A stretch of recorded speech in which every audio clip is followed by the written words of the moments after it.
Today on CityCast Chicago, we're recapping some of the highlights and lowlights from Black Yacht Weekend. Plus, we're discussing the future of two of the city's largest shelters, exciting news for the Southside's first ever birthing center, and we're all loving the world premiere of Marvel's Ironheart, showing Chicago love the right way. It's Friday, June 27th. I'm Jacoby Cochran, and this is what Chicago's talking about.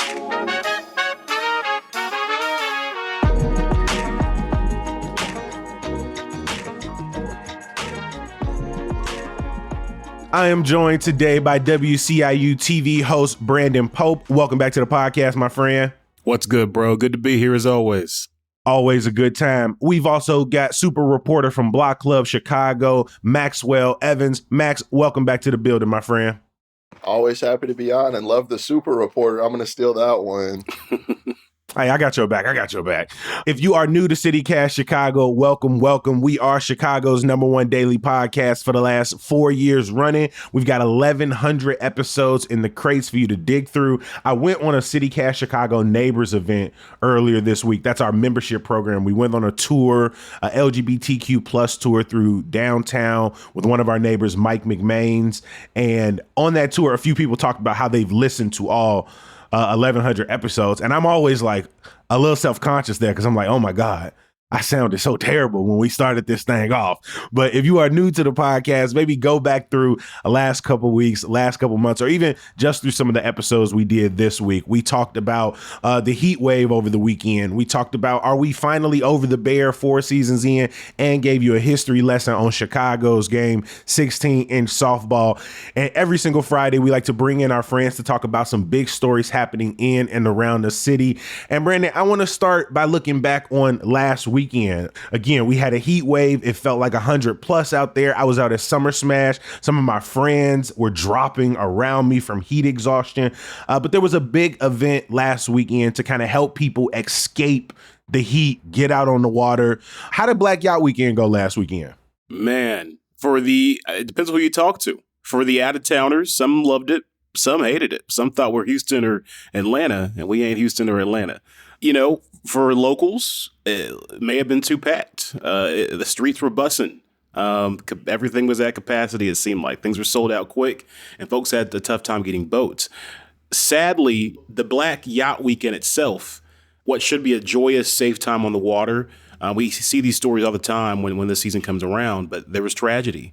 You had a young woman, Zari Walls, a Chicago hairdresser, who drowned after falling off a boat. You had another person who was confirmed dead and another person that went missing. And then you had numerous different accidents that happened, someone even losing their foot. That's not the first time we've read that. That's not the first time. In any of these headlines. And it's not to say that like this particular event was necessarily responsible for any or all these deaths, but it is to say, as more and more people congregate on Lake Michigan, those risks go up already. Even outside of this weekend, we've saw some increased calls for drowning victims, for people lost at Lake Michigan in this early summer. Yeah, and I just think it heightens the awareness and the need to have boat safety and for people to be aware that Lake Michigan is treacherous, and if you can't swim, you need to be wearing a life jacket, especially if you're going boat hop. We all love to have fun on the water, but it needs to be a safe time. I hate every summer we see these, not just Black Yacht Weekend, but all across the summer you see these tragedies, and it's avoidable, and it's really sad to see. I was getting served content of people on boats who were like, Chicago, I get it. My bad. I've been tripping. I've been lacking. I ain't been paying attention. I saw some people who, obviously didn't have a good time because all they did was find themselves in long waiting lines. Maybe their boat got canceled right before they got here. They was paying to go into free beaches like Pier 31. I don't know if, some people, it seems, came a little unprepared, or they found themselves caught up in, Chicago's notorious history of being in love with the finesse. But I don't know. It seemed like a lot of people had a good time. And then for those who didn't, it's not to say it was all their fault, but it does seem to say, the restaurants they was trying, we wouldn't have recommended, or the boats they was booking, we would have told them to look into more reviews, or the places they were standing out in line for, we would have been like, you can go across the street. for free and have a good ass time. You had folks being sent off to JJ's Fish. And I've never heard nobody send anybody to JJ's Fish before. No shade. But when you come to Chicago, that's not the first thing that comes to mind. So you're right. Like, the finesse was happening for real. And there were reports of people getting scammed and paying for boats and not getting anything out of it, not getting on a boat. I think the key thing to remember, once again, we're not like other cities. Chicago is a very insular community, and you got to know somebody to kind of show you the ropes to navigate. You can't just come here for the first time and do a big event like Black Yacht Weekend and expect to have the best time possible. You got to know somebody. You need a tour guide. Or at least you got to put a little bit of research. Because I saw one dude posted his entire like weekend itinerary, and he was in all of the right places at the right time. He was eating good food for the most part. I think he got like some food at the beach that I would have been like, oh, yeah, you probably need to do that one. But overall, it seemed like, again, most of the content I was getting served, people had figured it out. They knew the right places to go. I tried to avoid any event that was listed as in connection with BYW over the weekend for no other reason than I just thought it would be overrun, and my expectations came to fruition. It was packed. I followed the same model as you, and I'm hoping that I'm usually anti-gatekeeping, but I am hoping that we gatekeep Black Scene, which is the next Black boating weekend, because it's just good to have something for us. It was tough to get a boat this year. It's tough to get tickets for things.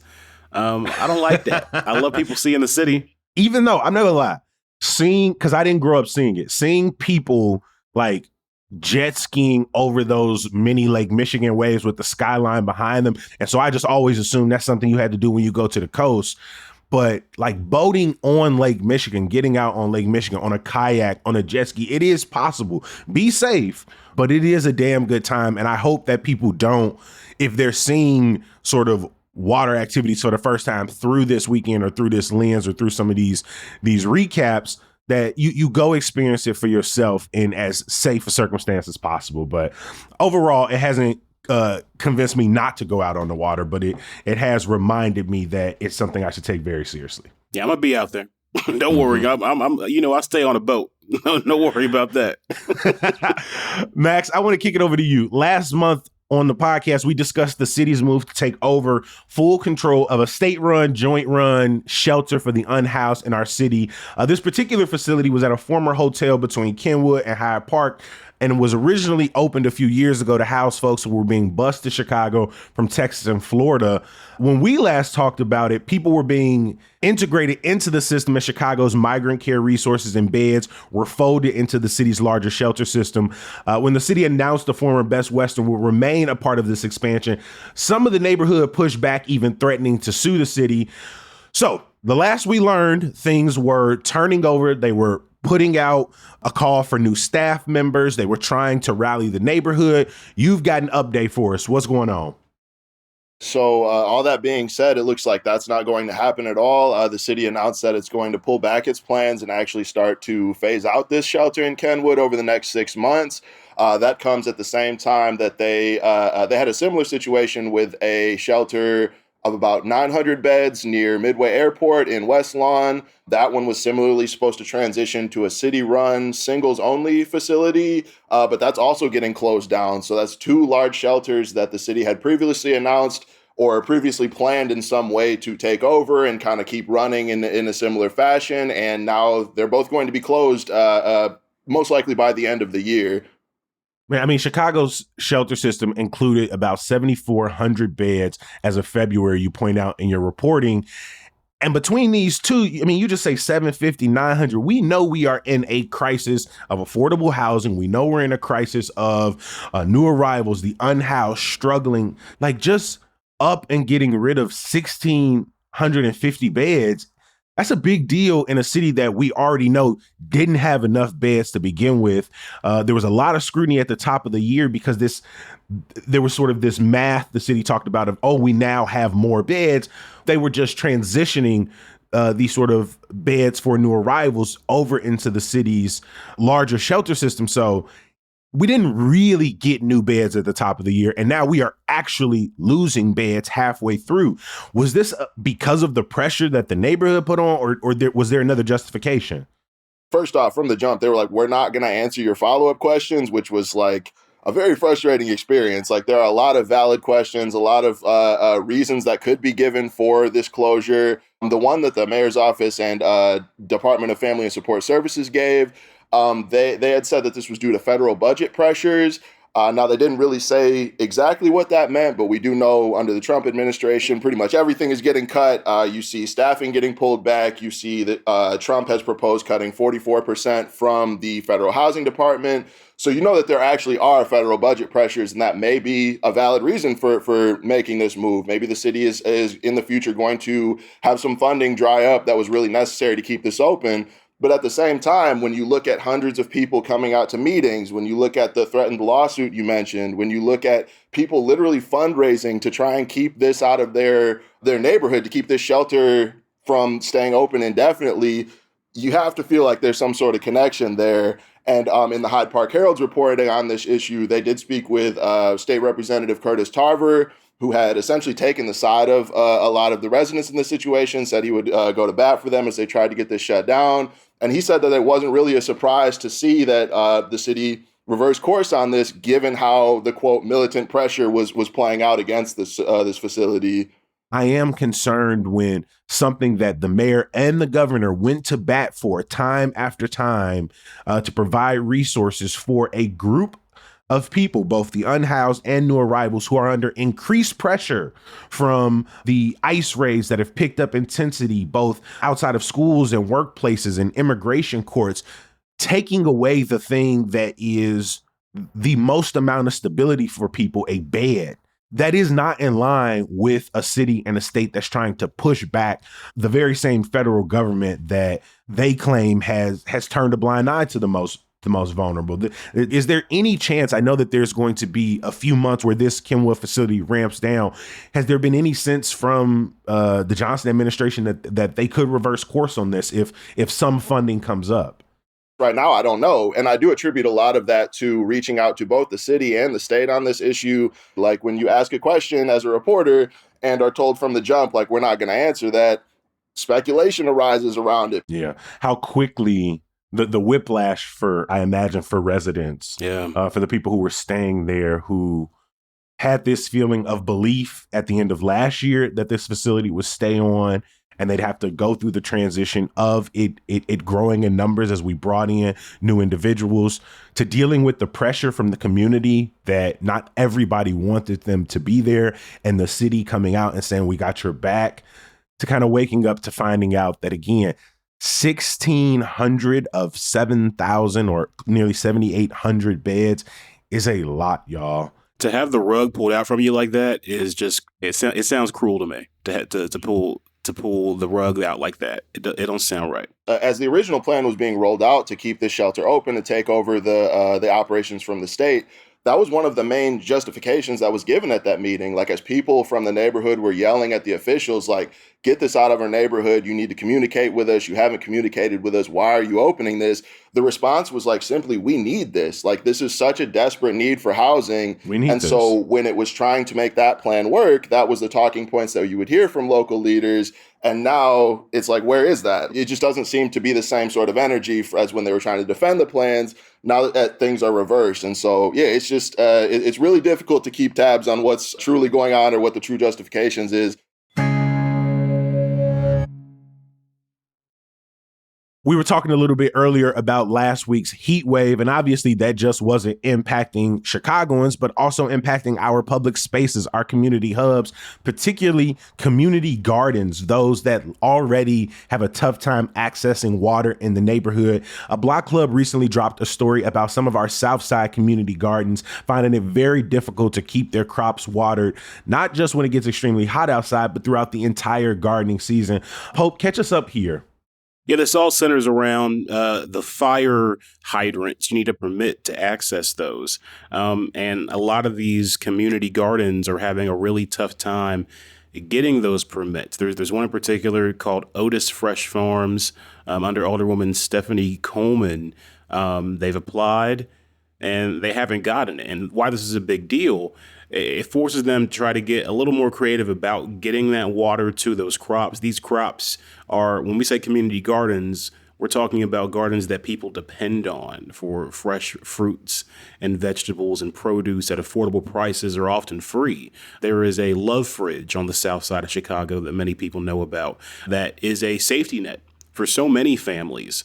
And these community gardens directly feed into those Love Fridges. But if they don't have the water, this is just common sense. If they don't have the water to make to cultivate the stuff, and you can't really help the people. So the impact of this overall, some farms have to drag hoses half a block away, taking an hour or more to haul. When you're doing that in extreme heat, that is a safety hazard as well. And so this is something that is becoming a bigger issue, and more community gardens are having this issue on the south side in particular.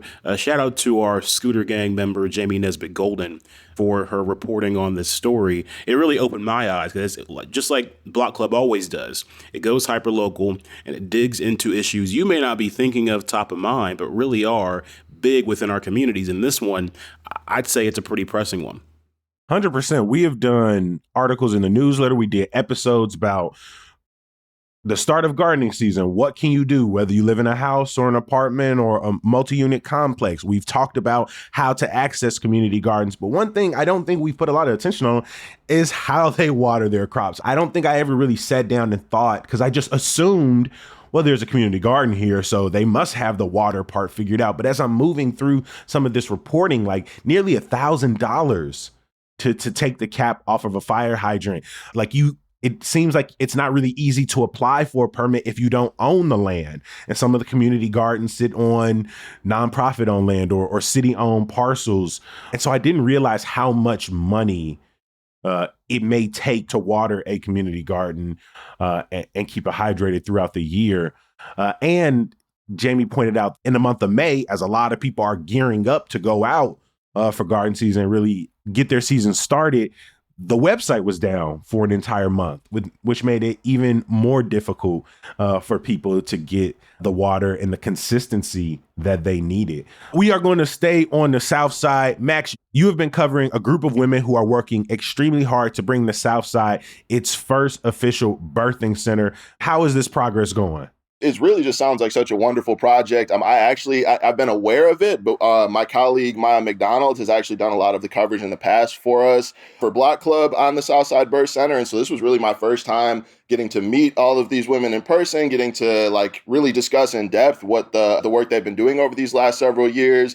And yeah, to be hit with a $3.3 million grant from the city is just, they seem through the roof with it. Like, they were talking about how this allowed them to essentially fast forward a year in their fundraising process, that they were obviously they applied for this, they were preparing for it, they were hoping for it, but when that money actually is approved for you, and when you know you're going to get it, that allowed them to open up their planning process and really, like I said, get a year in advance on this. So the excitement in that room, the ability to chat with 4 of them at once and kind of just see them bounce off each other, see the joy, see the expectation that comes with working on a project for that long. Just a wonderful time that afternoon I went out there. Man, shout out to Leslie, Janine, Lisa, Stella, and Nina, some of the women behind this fantastic center. I mean, it has been, for what it's worth, a year of some really important ribbon cuttings reopening for healthcare facilities on the South Side. You just mentioned the Chicago South Side Birth Center off 83rd and South Shore Drive, which they're hoping opens by next summer. But you also had the Roseland Mental Health Clinic opened in January, the Neighborhood Care Clinic, which opened in New Covenant Missionary Baptist Church in Greater Grand Crossing. You had the Cook County New Community Health Center that opened in Bronzeville, and the Onyx Medical Wellness Center, which had a ribbon cutting back on Juneteenth. And so there have been more local facilities opening up on the South Side that not only helps pregnant individuals, they're also going to offer gender affirming care at the Chicago South Side Birth Center, reproductive health and access to reproductive resources. But across these facilities, it's just really good to see, after years and years of clinics shuttering, mental health facilities being closed, closed, major hospitals downsizing or completely closing their doors. It is good to see, they're small, but they're mighty. These individual practices open up and really provide a chain of resources across neighborhoods. Absolutely. And you think about the Black infant mortality rate. This becomes even more crucial in making sure that we are having direct, intentional care for our Black women and our Black mothers. Mm-hmm. Yeah, Black pregnant people are much more likely to die in the lead up.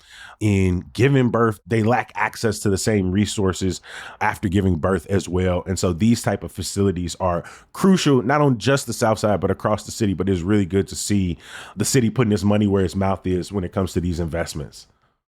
And I think what's big about this story in particular was just it's the city, it's the state that's giving support, it's philanthropy that's giving the support, and it's regular people saying, hey, this is a cool idea. I want to throw some of my money at this and give it support. 3.3 million from the city was just the cherry on top for that. So yeah, it seems like people really recognize that like Black maternal health, Black reproductive health, really a necessary thing that we've got to address in the city. And it's so cool to see everybody agree on that point.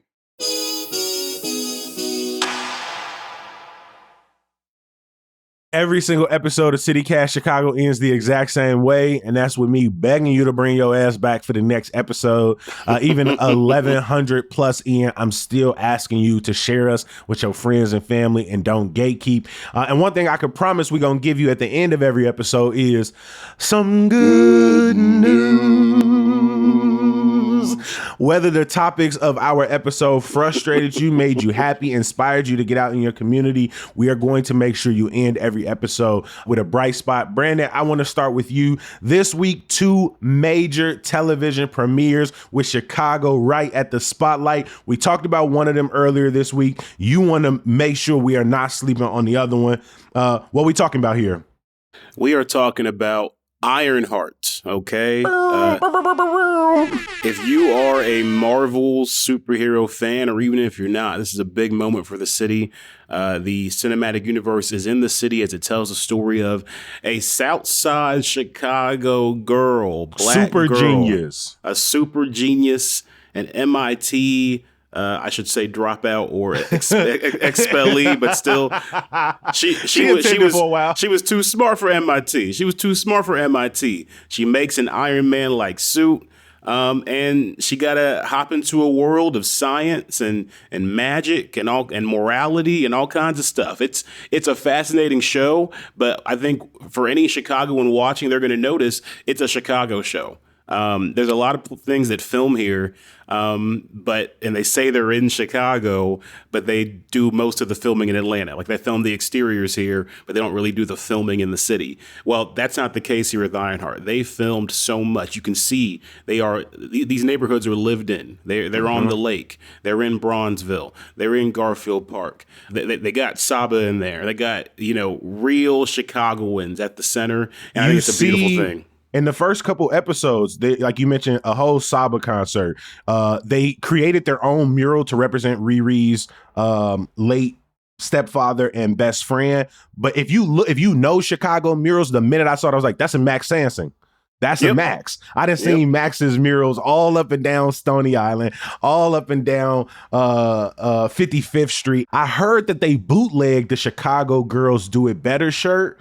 The phrases, the language. And our episode about the bear earlier this week, there was sort of this back and forth about people feeling pandered to. And I sort of stepped in and was like, as somebody from the South Side, somebody who spends a lot of time on the West Side, I feel like Black and brown Chicagoans, we don't get the opportunity to be pandered to. Most of the classic sort of Chicago films and Chicago movies don't come to our neighborhoods. And so we don't often see our language, our murals, our clothes, our artists. And so I can understand people feeling pandered to if someone's talking about Italian beefs and maybe Malord and fine dine restaurants and, oh, here's another shot of the L. But me personally, I want to be pandered to. All of those things that made me feel like they weren't necessary for the story, but they were necessary for grounding the story in a lived place, in a lived experience. Absolutely, and it's about time. I've seen all 6 episodes, and that Of course you have. love You Brandon Pope. that love continues throughout the entire show. I encourage folks to go to my Screening Room Substack, BPope TV on Substack, to watch my interview with Dominique Thorne and Lyric Ross, and to read more about this. I had a piece in Real Chicago, a piece on The Source, WCIU. You can find it as well, a little bit everywhere. But on this pandering thing, I think this is interesting. It's funny because with the Bear, I've always looked at it as more reverence than pandering. In the sense of the reason why New York is built up the way New York is because there's been a mythos built around it. There's been storytelling built around it, and there has been reverence built around it.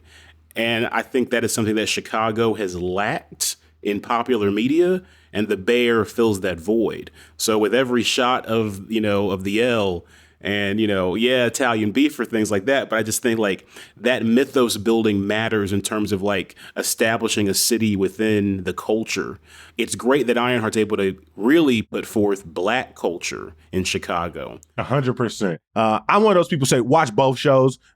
Hey, Chicago doesn't need to be put on the map, on anybody's radar. As we said at the top of Black Yacht Weekend, if you ain't never coming back, we do not care. We do not care. Stay over there. Stay on that side. And so I'm happy for the amount of Chicago representation we have on screen right now. Max, over to you. What is your good news?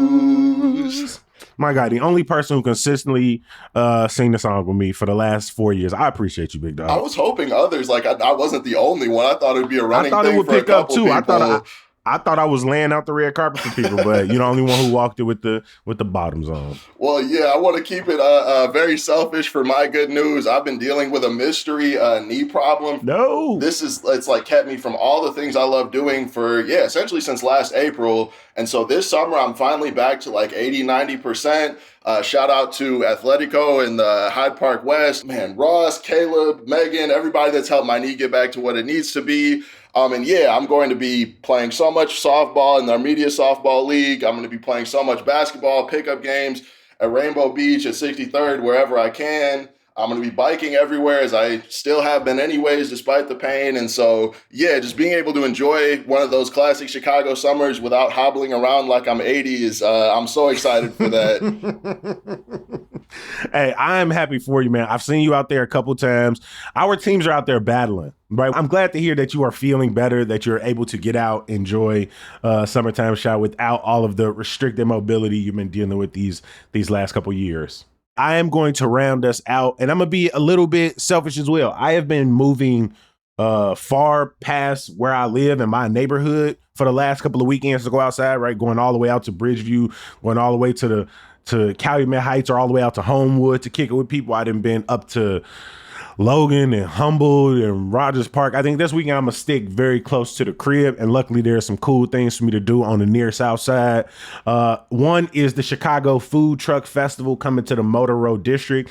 That is going to be both Saturday and Sunday, kicking off 10 a.m. on Saturday, ending 7 on Sunday. Also happening right next to that, the Chicago Margarita Festival.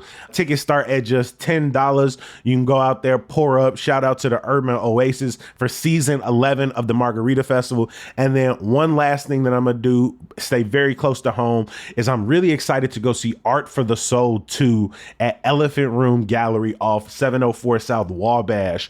This is their second annual group exhibition, and it's going to feature over 40 artists, and it's running from this weekend through August 9th. And so I'll get a little indoor at one of my favorite small galleries, Elephant Room.